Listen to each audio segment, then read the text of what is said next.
Le Dieu câlin qui n'existe pas. Open quote. Démystification du Dieu nounours contemporain. Close quote. Texte de base, Hébreux 12:6. Le Seigneur corrige celui qu'il aime. Romains 11:22. Considère la bonté et la sévérité de Dieu. Apocalypse 3:19. Moi je reprends et je châtie tous ceux que j'aime. Introduction. Le faux Dieu moderne. Aujourd'hui, beaucoup veulent un Dieu qui bénit, mais qui ne dérange pas. Un Dieu qui aime tout, mais ne dit jamais non. Un Dieu nounours, doux, mignon et totalement inoffensif. Mais le Dieu de la Bible n'est pas un personnage de dessin animé. Il est amour, oui, mais aussi sainteté, vérité et justice. Le Dieu câlin, une invention humaine. On aime un Dieu qui pardonne sans condition, bénit sans repentance, accepte tout, sans rien demander en retour. Ce n'est pas le Dieu de la Bible, c'est le Dieu du confort. Le Dieu fabriqué pour qu'on puisse pécher sans se sentir coupable. Le vrai Dieu aime, mais corrige. Hébreux 12:6 nous le rappelle.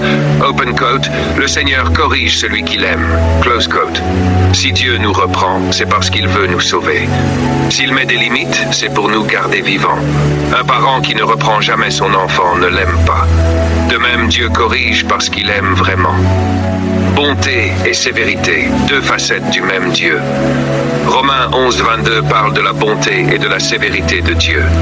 Sa bonté accueille le pécheur. Sa sévérité condamne le péché. Dieu ne caresse pas le mal, il le détruit pour nous libérer de ses chaînes. Le danger du Dieu nounours. Il fabrique des chrétiens immatures, incapables d'obéir. Il pousse les églises à édulcorer la vérité pour ne pas vexer. Il transforme la foi en une thérapie émotionnelle au lieu d'un chemin de sainteté. Un Dieu qui ne dérange jamais, c'est un Dieu inventé, pas le Dieu vivant. Exemple biblique, Jésus dans le temple. Jésus était doux avec les pécheurs repentants.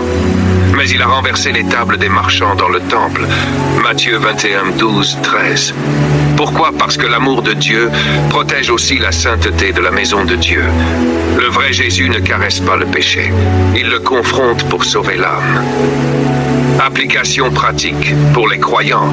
Arrêtez de chercher un Dieu qui approuve tout. Cherchez le Dieu qui transforme tout. Pour les leaders, prêchez tout le caractère de Dieu, sa tendresse et sa vérité. Pour les églises, n'ayez pas peur d'un message qui dérange. Un évangile qui ne dérange jamais ne sauve pas. Illustration simple. Imagine un médecin qui ne dit jamais à ses patients qu'ils sont malades de peur de les vexer. Tout le monde repart en souriant et tout le monde meurt de sa maladie. Voilà ce que fait le Dieu nounours. Il flatte mais ne sauve pas. Conclusion. Le vrai visage de Dieu. Le vrai Dieu aime assez pour pardonner. Le vrai Dieu aime assez pour corriger. Le vrai Dieu aime assez pour dire la vérité. Ce Dieu-là n'est pas une peluche. Il est Père, Roi et Sauveur.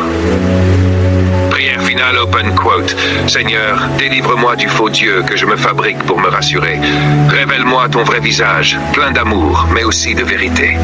Apprends-moi à aimer tes limites autant que tes bénédictions. Que ma foi ne soit pas une illusion, mais une transformation réelle. Amen.